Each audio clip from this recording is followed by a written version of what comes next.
عمر سيد معوض.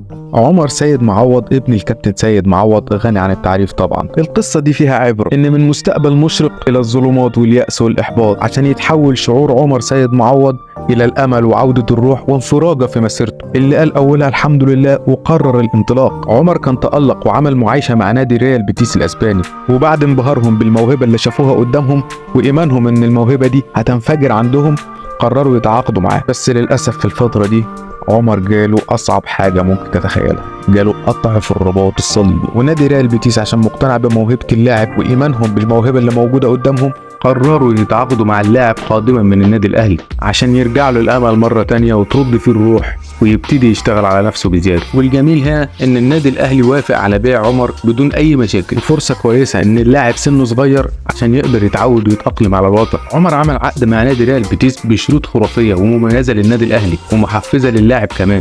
العقد هنا هيبتدي في يناير 2025 بقيمة مالية 250 إلى 300 ألف دولار. وللعلم لو شارك عمر في 10 مباريات الأهلي هياخد 100 ألف دولار، وكمان في نسبة إعادة البيع الأهلي هياخد نسبة مش أقل من 25%. وضيف على ده كمان أن عمر لو فكر يرجع مصر الأولوية هتكون للنادي الأهلي. عايز أقول حاجة كمان، ان عمر ما كانش بيتعالج بس في فترة التأهيل بتاعه، ده كان كمان بيتعلم اللغة الاسبانية، وده طبعا لما اتأكد وعرف ان ريال بيتيس مصمم ان هو يشتريه لانه مؤمن بموهبته. عمر هيكون ثالث لاعب مصري ينضم للدوري الاسباني بعد احمد حسام ميدو لما راح سيلتا فيجو، وبعد عمرو طارق لما لعب في ريال بيتيس. في النهاية نتمنى التوفيق لعمر في رحلة الاحتراف، وان شاء الله باذن الله هيعمل مسيرة كبيرة جدا لان هو لاعب موهوب ويستحق كل اللي بيحصل معاه ده.